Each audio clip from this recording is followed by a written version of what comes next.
Oke, kita mulai. Assalamualaikum warahmatullahi wabarakatuh. Waalaikumsalam. Waalaikumsalam. Waalaikumsalam. Nah, ini sebenarnya harusnya pertemuan mata kuliah PSTI ya. Namun karena waktu kemarin hari Senin, saya ada acara nih ya. Jadi pertemuan semua hari Senin itu saya batalkan semuanya. Baik itu PSTI atau algoritma di hari Senin. Nah, di sini untuk pertemuan kali ini mungkin saya akan tidak terlalu banyak membahasnya. Karena gini ya sebenarnya. Sistem yang kita biasa lakukan, yang kemarin-kemarin itu kan sistemnya adalah synchronous learning. Nah, arti synchronous learning itu adalah seperti kita di kelas, di mana saat saya menjelaskan, saya memberikan materi, kalian mendengarkan pada waktu yang sama, kalian absensi di waktu yang sama, kalian mencatat, dan segala prosesnya itu dilakukan di hari yang sama, waktu yang sama. Nah, itu kan sinkronus ya. Nah, itu apa namanya itu sama persis seperti kita di kelas. Betul ya. Nah, namun di sini untuk daring agak sulit untuk seperti itu terus-terusan. Nah, pertama kita tahu bahwa materi kita makin lama, makin ke depan itu akan makin panjang. Artinya maksud panjang di sini adalah semakin kompleks. Jadi tidak seperti ini aja ya, yang contoh struktur percabangan di sini atau pemilihan. Untuk menjelaskannya saja tanpa ada jeda ya, tanpa ada jeda yang nanya, Pak saya cobain error. Pak, saya nyobain kok ini error. Itu sudah 1 jam. 1 jam sendiri. Nah, bayangkan kalau misalnya kita benar-benar real life secara sinkronus, praktikumnya itu agak ribet. Ribetnya bukan cuman ribet dari screen-nya, tapi dari bandwidth yang harus kalian keluarkan atau harus kalian siapkan. Bandwidth-nya, terus kalian juga kalau praktikum secara real life seperti ini, di monitor yang sama, itu agak ribet. Ribetnya ya harus minimize dulu zoom-nya, kita praktikum, kadang dibagi 2, zoom jadinya kecil, nggak kelihatan. Nah, di sini saya akan mencoba menerapkan namanya asynchronous learning. Nah, asynchronous learning itu seperti apa? Nah, di sini lebih menitik beratkan kepada mahasiswa, di mana mahasiswa ini harus bisa belajar mandiri, seperti itu, namun tetap akan saya bimbing. Dibimbingnya seperti apa? Seperti ini ya. Kadang kita akan mengadakan pertemuan, jadi di 1 minggu ini tidak harus 2 pertemuan. Kalau misalnya kan ada teori, ada praktikum ya. Mungkin hanya 1 pertemuan, paling itu pun tidak akan lama. Paling 30 menit atau sampai 1 jam. Formatnya adalah diskusi. Jadi pertemuan di sini bukan untuk materi, tapi untuk diskusi dari materi yang telah diberikan. Nah, konsepnya seperti flip classroom. Jadi saya berikan dulu materinya di LMS, dari mulai slide-nya, dari mulai videonya. Di situ kalian bisa tonton dulu videonya, kerjakan dulu, dicobain dulu di situ. Terus untuk slide-nya juga kalian bisa baca terlebih dahulu. Nah, saat kita bertemu di sini, nah kita hanya diskusi. Diskusi dari yang materi yang sudah kalian cobain. Seperti itu. Sehingga lebih efektif. Kalau misalnya kita live coding seperti ini, saya udah cobain di F8 kemarin. Makanya pas di F8 kemarin, kok nggak efektif ya. Malah jadinya teh, gimana ngerti? Bingung, Pak. Nah, kalau diulangin dari awal lagi, panjang lagi kan kasusnya. Karena akhirnya saya bilang ke F8, oke, mungkin akan saya rekam untuk praktikumnya, nanti kalian bisa langsung saksikan di LMS. Nah, itu ternyata lebih enak. Saya pun menjelaskannya ya benar-benar lancar ya, selama 1 jam itu benar-benar menjelaskan. Nah, nanti kalian cobain di rumah masing-masing. Nah, secara harfiah ya, kalau langkah-langkahnya sama seperti yang dicontohkan di video, harusnya tidak akan error. Karena saya sudah coba berkali-kali add new project lagi, itu aman. Jadi kenapa? Karena di F8 dan F7 kemarin tuh sering banget, saya nggak tahu nih, F10 ada yang nanya nggak ke saya? Karena beberapa mahasiswa ada yang nanya tapi tidak terbalas. Karena nanya itu by PM. Gitu. Jadi terlalu banyak yang nanyanya. Karena saya sudah bilang ya, bahwa mata kuliah yang saya pegang itu bukan cuma algoritma. Kalian pun saya ikut ngajar PSTI ya. Gitu ya.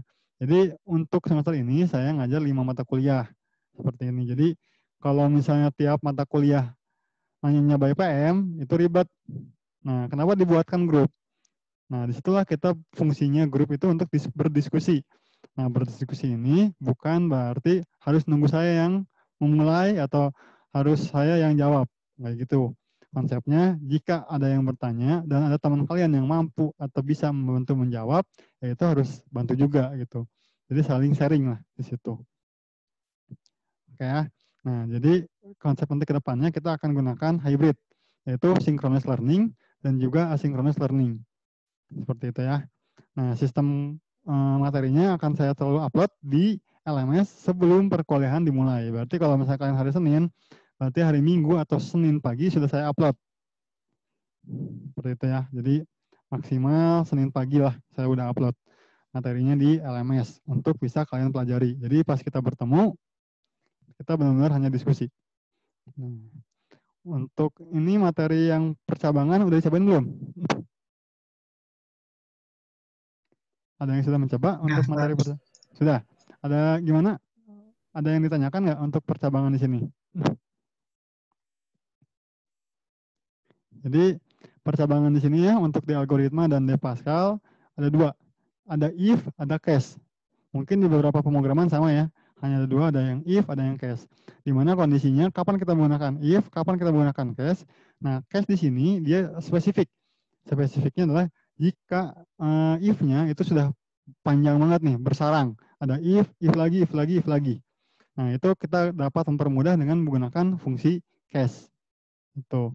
Ya kalau misalnya cuma 2 atau 3 mungkin bisa saja menggunakan if. Gitu. Tapi bukan berarti kalau kita menggunakan case tidak bisa menggunakan if. Karena sebenarnya case itu ya penyederhanaan dari if itu sendiri. Gitu. Jadi lebih sederhana lagi. Itu sudah ada tutorialnya ya di video kalau misalnya kalian lihat. Jadi untuk perulangan lagi. Untuk percabangan di algoritma dan Pascal ada dua. Ada if dan else dan case of. Seperti itu. Oke.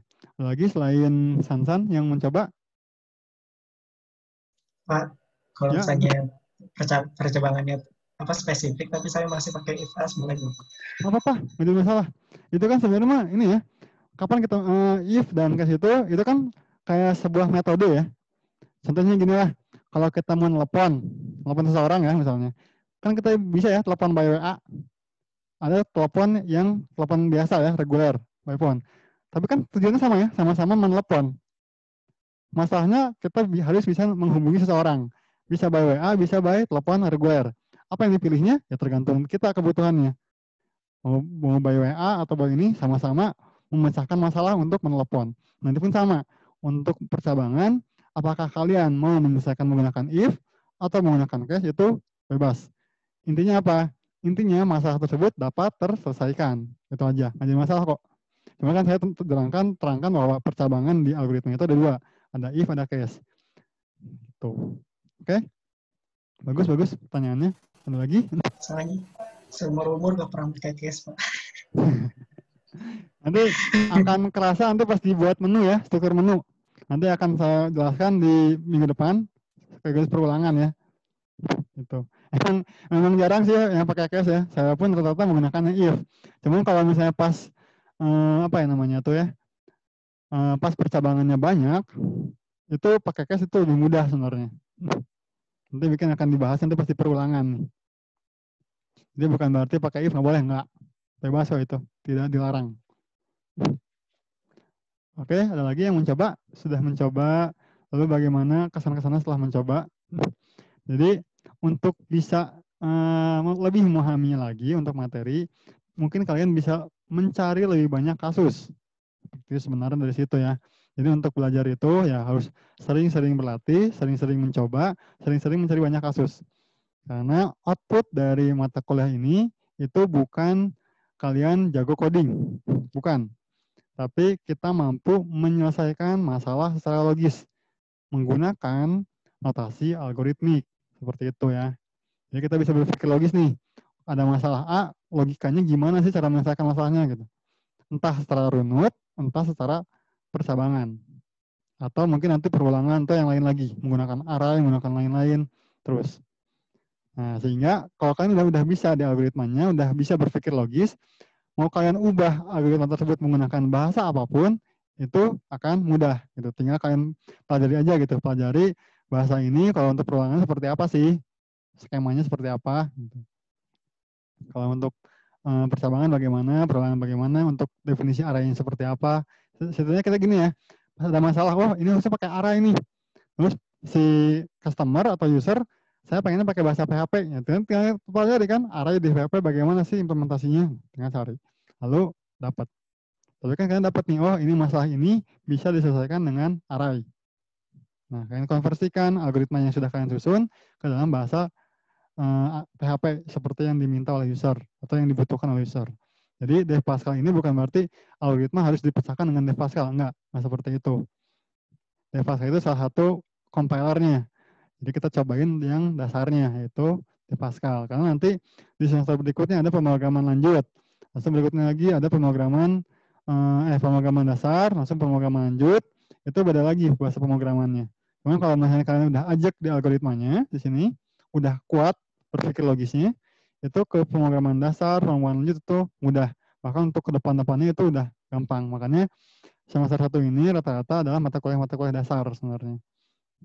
Gitu. Jadi walaupun kalau kalian udah pusing di sini bagus, sebenarnya kalian berpikir, nah supaya biar nggak pusing lagi ya, pelajari lagi, cari lagi kasusnya, seperti itu. Bagus. Nah, terus Pak, bagaimana dengan absensi? Gitu ya. Absensinya dulu kemarin-kemarin kita tetap menggunakan synchronous learning ya, menggunakan Google Form di mana ya tadi absensinya juga secara real time. Hari ini pada waktu ini juga. Nah ini kan agak ribet juga ya. Untuk yang koneksinya bermasalah, tengah-tengah putus, nggak bisa buka formnya, karena banyak juga yang komplain ke saya melalui PM, Pak, saya kok dianggap nggak hadir, Pak, padahal kan saya hadir. Saya tanya, kamu ngisi Google Form nggak? Nggak ngisi, Pak, keburu ketutup. Nah, ngisinya tuh nggak nyampe 1 menit, dan itu dibuka di awal, gitu ya, dan selalu saya notice di grup dan notice juga di Zoom-nya. Kok bisa sampai nggak lupa absen? Oke. Ngirim chat nggak di Zoom? Saya sering ketendang, Pak, jadi susah. Oke. Jadi apa buktinya? Kan saya bingung. Nah, akhirnya saya gunakan sistemnya adalah asinkronus akhirnya di sini. Jadi gimana maksudnya? Yang tadi, pembelajaran itu tidak harus secara real time. Karena saya menggunakan rekaman, kalian bisa tonton lagi rekamannya. Saya bikin video, kalian bisa tonton juga videonya. Saya bikin slide, kalian bisa baca slide-nya. Saya upload semua di LMS. Nah, untuk absensinya, ada ini nih. Kelas Zoom organisasi, oke. Langsung tas kerjakan. Maksudnya, oh, tadi ya. Oke, saya screen ya. Di sini, kalau kalian lihat, nah, sistem asinkronus di sini, yang perlu kalian pastikan apa? Nah, kalian suka lihat ya di sini. Kalau kalian lihat, nah, ini LMS. Saya sudah buka, nanti akan saya upload struktur perulangan untuk minggu depan. Nah, yang harus dipastikan adalah kalian lihat di paling kanan ya, ada simbol checklist di sini. Nah, kalian harus memastikan di section yang kalian buka itu sudah terchecklist. Nah, di sini di section 4 atau struktur pemilihan, saya upload slide-nya, upload videonya, dan upload pertanyaan. Dimana kalau untuk slide di sini, untuk agar bisa terchecklist, kalian harus membaca slide-nya. Kalau di video, kalian harus menonton videonya. Nah, kalau untuk pertanyaan, kalian cukup melihat pertanyaannya. Jadi cukup diklik seperti ini. Kalau misalnya ada pertanyaan, ajukan pertanyaannya. Jika tidak, tidak. Yang ini pertanyaan yang dikirimkan tadi oleh IF7. Seperti itu ya. Belum ada lagi penambahan. Jadi kalau misalnya kalian nanya, di sini bisa. Via grup bisa. Karena kalau misalnya di sini, ini sifatnya private ya. Jadi hanya saya yang bisa baca. Dan ini pun akan saya diskusikan di kelas juga akhir-akhirnya. Jadi semuanya sama-sama aja ya. Akan ke expose juga ke yang lain. Cuman ini lebihnya diskusi. Seperti itu. Jika kalian pun ada yang tanyakan, silahkan. Di sini. Nah, ini dipastikan harus terchecklist tiga-tiganya. Nah, dari mana saya lihat absensinya? Lihat di sini nih. Ini adalah log yang ada di dosen. Yang saya selalu bilang kan, tolong ya kalian selesaikan aktivitas di LMS-nya. Di sini akan muncul checklist ya, seperti ini. Ini otomatis terchecklist apabila kalian menyelesaikan aktivitasnya. Nah, di sini ada beberapa nih kayak Novel Ahmal, dia nggak pernah mengikuti aktivitas di LMS. Lalu Mia Aisyah Farida, di sini yang materi baru dia belum terchecklist, berarti belum melakukan aktivitas. Nah, di sini asinkronus di sini pun saya akan memberikan batasan waktu. Jadi tidak harus hari ini kalian saksikan atau kalian akses LMS-nya. Saya akan beri waktu selama 3 hari ya untuk materi perulangan. Jadi saya akan rekap absensinya itu pada hari Sabtu tanggal 24 Oktober. Jadi kalian punya waktu 3 hari untuk mempelajari materi tentang struktur percabangan. Seperti itu ya. Nah, jadi pas hari Sabtu, yang terchecklist 3 di sini nih, 3 yang terchecklist, itu akan saya anggap hadir. Seperti itu ya. Jadi untuk kedepannya, saya minta kita sistemnya hybrid, di mana kalian bisa pelajari langsung di LMS. Itu sistem asinkronusnya. Nah, sinkronusnya atau pertemuannya itu tidak akan terlalu sering. Bisa jadi dalam 1 minggu pertemuan ini tidak akan ada pertemuan sinkronus.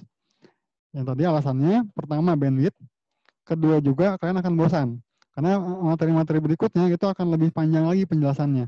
Sedangkan kalian belum tentu bisa langsung eksekusi secara live. Tidak bisa langsung live coding juga. Nonton ya gini.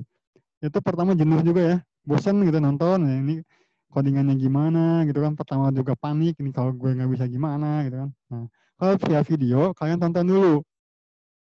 Ditonton dulu, dicobain di rumah.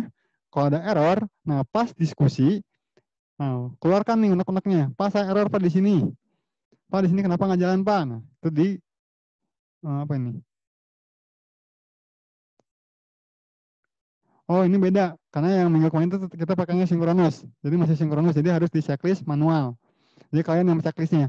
Nah, kalau misalnya yang sekarang saya udah terapkan sinkronus, makanya beda ya checklistnya ya. Di sini checklistnya yang hijaunya hijau pekat banget ya, ada lingkarannya. Nah, ini adalah manual. Jadi kalian yang checklistnya. Nah, kalau yang di sini, dia checklistnya tidak ada lingkarannya ya. Ini artinya harus dieksekusi dulu oleh kalian. Jadi kayak tadi ya, untuk video harus kalian tonton, untuk slide harus kalian baca, untuk pertanyaan harus kalian buka.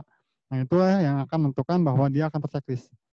Nah, kalau yang kemarin, itu saya gunakan manual checklist. Jadi harus kalian yang sendiri yang menceklis di sininya nih. Di paling kanan ada checklist, ya kalian checklist gitu. Kalau sini kan the system mark this item complete according the condition. Nah, ada kondisi di sini nih. Nah, kondisinya tadi saya terangkan bahwa untuk yang pertemuan keempat ini, slide-nya kalian baca, videonya kalian tonton, pertanyaannya kalian klik atau kalian lihat.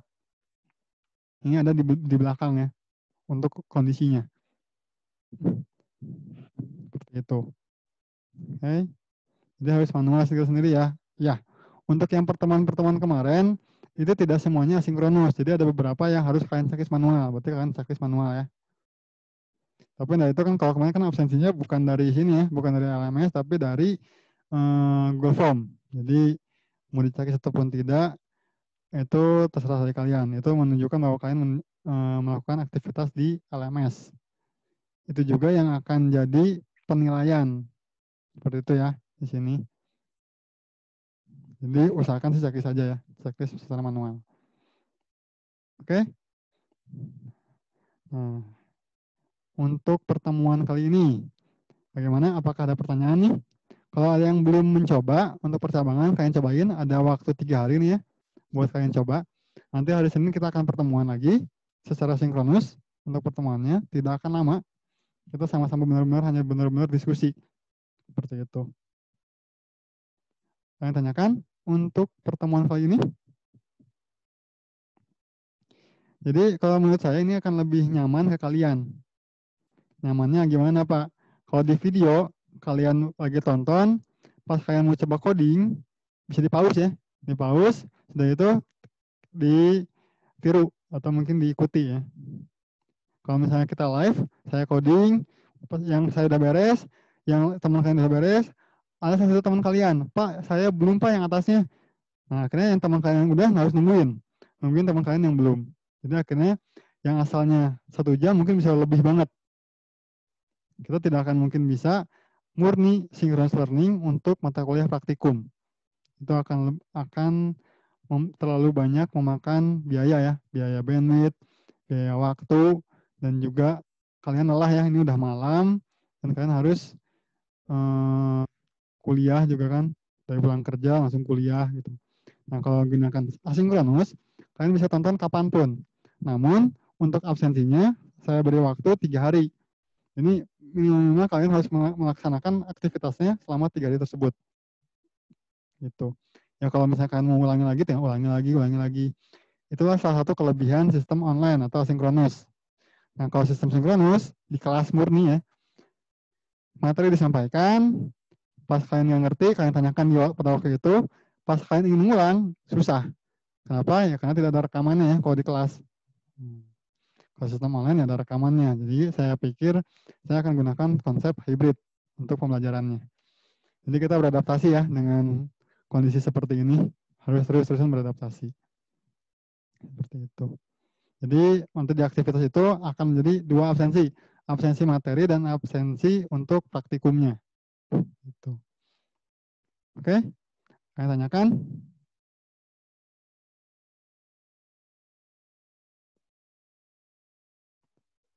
Cukup? Minggu depan percabangan atau pengulangan tuh? Nah, untuk materi minggu depan kita akan masuk ke materi perulangan.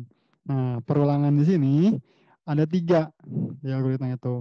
Ada yang namanya while do, ada yang namanya repeat until, ada yang namanya for to do. Nah, kalau kalian mau mencari referensi yang lain, itu silahkan. Itu malah lebih bagus. Itu adalah yang namanya student center learning. Ini adalah kurikulum yang diinginkan oleh dari kementerian. Kemendikbud ya, kalau sekarang mungkin Kemendikbud ya, kalau dulu Kemenristek. Nah, jadi dari kementerian itu inginnya adalah sistemnya bukan lagi sistem satu arah dari dosen memberikan materi ke mahasiswa, mahasiswa menerima. Tidak seperti itu. Sistem pembelajaran sekarang itu adalah student center learning, di mana konsepnya itu adalah saya memberikan, kalian menerima, dan kalian juga mencari referensi lain. Jadi diskusi lebih tepatnya ya. Mungkin jadi bukan berarti hanya harus dari saya. Bisa saja dari kalian ke saya. Gitu ya. Jadi harus mulai bisa belajar mandiri. Jadi mindset SMA gitu ya, waktu zaman SMA di mana guru itu tahu segalanya, materi itu pasti dari guru, itu harus dihilangkan. Karena di perkuliahan itu tidak lagi seperti itu. Kalian udah mahasiswa. Nah, di kata-kata siswanya ada mahanya tuh. Dimana ya kalau Tuhan saja ada bacaan ada kata-kata maha kuasa, berarti kan dia yang paling berkuasa. Gitu ya. Ini pun ini mahanya siswa, berarti kalian udah lebih tinggi lagi derajatnya daripada siswa. Gitu ya. Jadi harusnya pola pikirnya tidak lagi seperti siswa yang hanya menerima. Gitu. Kalian harus mulai bisa mencari sendiri. Jadi saya udah kasih tahu, kasih bocoran materi minggu depan, perulangan. Kalian pengen belajar dulu sendiri Pak, daripada nunggu Bapak agak lama nih. Oke, itu silahkan. Karena untuk internet itu udah banyak banget materinya. Bisa kalian coba sendiri, kalian cari sendiri, itu udah banyak. Gitu. Dan dengan adanya online ini ya, kalau kalian searching-searching di YouTube, itu banyak banget ya materi-materinya, dan dosen-dosen di kampus lain pun ya sama, rata-rata jadi YouTuber juga. Gitu. Dia rekamannya disimpan di YouTube. Gitu. Bukan berarti dia mencari subscriber ya. Ya tujuannya tadi asynchronous learning itu. Jadi tonton berulang-ulang. Gitu ya. Karena kalau kalian tanpa kalian sadari ya, streaming di YouTube dengan kalian melakukan pertemuan sinkronis ini lebih bandwidthnya lebih sedikit menggunakan streaming dibandingin pertemuan. Gitu. 1 jam saja di sini kita pertemuan itu bisa sampai 600 sampai 800 mega habisnya. Kalau di YouTube 1 jam, saya pun tadi kemarin 1 jam itu cuma 78 mega kita download. Ya, kalau streaming harusnya kalau streaming bisa lebih kecil lagi ya. Kalau download aja 78 mega. Atau mungkin mekar-mekarnya juga nggak akan mungkin seperti di Zoom gitu. Oke? Jadi minggu depan kita akan gunakan konsep hybrid. Setiap pertemuan akan diinformasikan di grup ataupun melalui email. Jadi kalau di grup nggak ada, coba cek email. Seperti itu. Oke. Nah, apa? Ini Pak, maaf baru ikut sinyalnya gangguan. Gak apa. Rekamannya bisa kalian tonton nanti di YouTube. Seperti itu ya. Oke? Sudah cukup? Sebentar kan? Cuman 30 menit ini tuan. Nggak nyampe mah 30 menit. Ini lebih enak kaliannya. Jadi benar-benar murni diskusi di sini. Siap untuk menghadapi perkuliahan minggu depan? Siap, Pak. Siap ya. Jadi minggu depan Ada tuh. study case nggak, Pak? Kenapa? Ada study case nggak? Untuk apa nih? Pengulangan. Pasti Misalnya ada. dengan Pasti ada. yeah. Pasti ada, tenang aja. Tenang, nggak usah khawatir. Kan saya tadi udah di video, kalau misalnya kalian saksikan ya. Saya akan mencontohkan untuk ATM ya, transaksi di ATM. Nah, transaksi ATM itu kan ada perulangannya ya. Pas kita cek saldo, dia masuk lagi ke menu awal. Kalau kita cancel, baru kita keluar kartunya baru beres. Tapi kan dia akan berulang Ulang dulu gitu. ya. Nah, itu saya akan apa namanya itu contohkan di minggu depan. Kenapa? Karena itu sudah termasuk 3 struktur. Runtunannya ada, percabangannya ada, perulangannya pun ada. Nah, sehingga saya akan contohkannya di minggu depan. Jadi, kita kan udah belajar ya tiap macam-macam struktur dasar yang ada di algoritma. Ada struktur runtunan atau sekuensial, ada percabangan, ada perulangan. Nah, sebenarnya di kehidupan sehari-hari itu, ya semuanya itu bersatu padu gitu. Nggak terpisah sendiri-sendiri gitu. Kadang ada yang runtun, ada yang bercabang, ada yang berulang, seperti itu ya. Jadi kehidupan sehari-hari pun ya sama seperti itu. Tidak yang runtun terus, yang bercabang terus, yang berulang terus, enggak seperti itu. Gitu ya, tenang. Akan selalu ada study case. Kalau misalnya kalian study case yang saya berikan masih kurang paham ya kalian harus cari sendiri. Kira-kira apa sih yang harus kalian pikir lagi nih? Oh, yang perulangan itu apa lagi ya selain ATM gitu. Saya sendiri gitu. Kayak sekarang pun kan kita belajar berulang ya. Bertemu lagi hari Minggu, bertemu lagi tiap minggu, bertemu lagi. Itu berulang, terus berulang. Nah, cuma mungkin tidak bisa dimasukin ke bahasa pemrograman gitu. Itu aja. Oke? Tenang, untuk study case akan selalu diberikan. Walaupun study case-nya mungkin sederhana ya. Gitu. Oke, ada lagi yang tanyakan?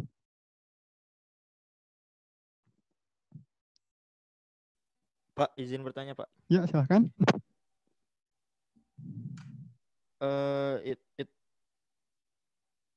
Itu apa form yang di LMS itu yang untuk bagian bertanya itu nanti ada apa ditutup atau dia biarkan terbuka terus Pak untuk kita terbuka. bisa bertanya kapanpun?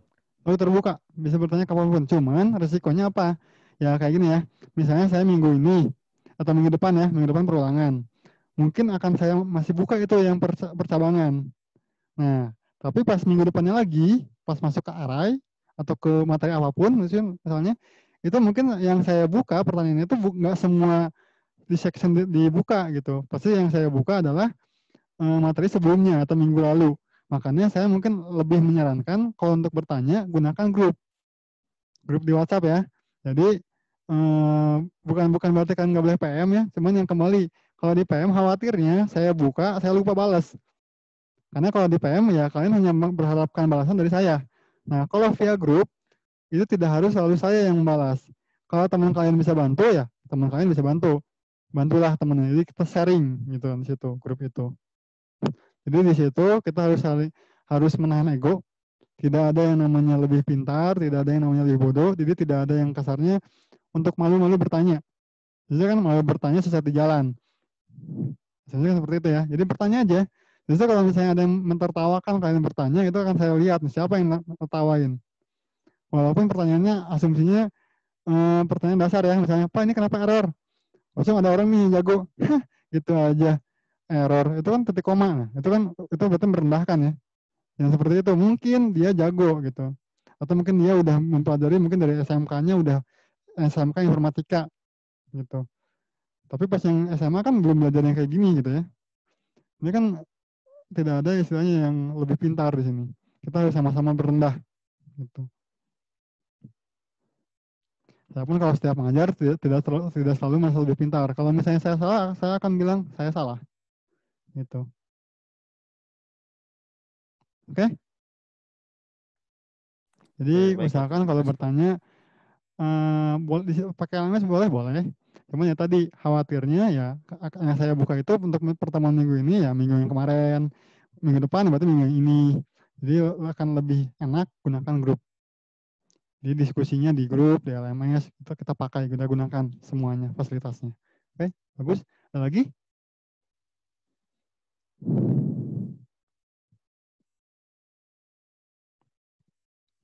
Cukup? Oke, mungkin akan saya anggap cukup. Jadi saya ingatkan kembali, aktivitas di LMS untuk materi percabangan, saya beri waktu 3 hari untuk kalian pelajari. Ini sebenarnya untuk lebih dianggap seperti absensi ya. Kalau dipelajari ya pelajari terus gitu. Kalau misalnya belum paham, pelajari lagi, belum paham, pelajari lagi. Gitu, seperti itu. Cuma untuk dianggap absensi, saya beri waktu sampai hari Sabtu, tanggal 24, pukul 7 malam. 19.00 WIB. Jadi nanti mungkin kalau yang telat itu ya mohon maaf saja. Pak saya udah ke checklist Pak. Nah di sini kalau kalian lihat ya, saya screen lagi nih. Nah, kalau kalian lihat di sini muncul ya. Nah kayak gini ya. Nah muncul ya.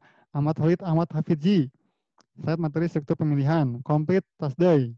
Hari ini tanggal 22 Oktober jam 4.23. Di sini tidak bisa berbohong. Sistem sudah mencatat. Jadi kalau misalnya Pak saya sudah tersakit, ya tersakit tapi lihat jamnya. Jam berapa? Gitu. Karena saya pun akan merekapnya benar-benar jam 7 itu akan saya rekap. Walaupun mungkin kesiakatnya belum saya upload. Itu ya. Jadi kayak pertemuan yang, kalau yang 10 kayaknya udah ya kalau nggak salah. Yang 10 itu yang pertemuan kemarin udah saya upload. Sudah saya update di siakatnya.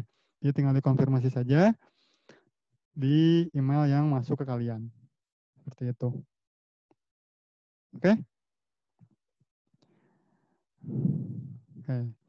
Nanti untuk yang tidak hadir, ini juga mahasiswanya pada berkurang ya. Tadi ada 20 lebih kalau nggak salah. Sekarang tinggal sisa 19. Entah karena sinyalnya putus atau mungkin langsung keluar. Apa? Tidak masalah. Jadi untuk yang susah sinyal, nanti tinggal tonton lagi saja pertemuan kali ini. Untuk yang IF8, IF7, dan IF10, itu materinya sama. Mungkin IF8 kemarin udah terlanjur materi ya. Cuma kan hasilnya menurut saya kurang optimal dan mereka pun semuanya rata-rata bingung gitu. Ya bingung tuh ya nggak akan mungkin bisa ngikutin. Kalau sistem live ini ya kalian tonton terus gitu kan. Pas di akhir tanya bingung. Nah, jadi saya akan gunakan video. Gitu. Oke? Kalau tidak ada lagi yang tanyakan, mungkin akan saya cukupkan pertemuan kali ini. Tetap semangat, walaupun kita hanya belajar di rumah, seperti itu. Jadi buktikan bahwa Indonesia bisa melalui masalah ini ya, pandemi ini. Dan kita juga tidak lupa berdoa agar pandemi ini segera berakhir. Supaya kita bisa melakukan perkuliahan secara normal, yaitu offline di kampus. Gitu ya.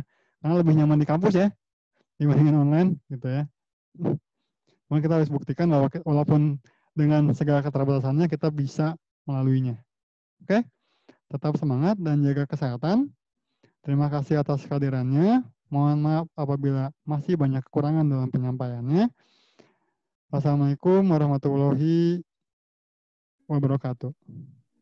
Waalaikumsalam warahmatullahi wabarakatuh. Terima kasih, Pak. Siap. Terima kasih Pak. Waalaikumsalam warahmatullahi wabarakatuh, Pak. Terima Akhir kasih, ya. Pak.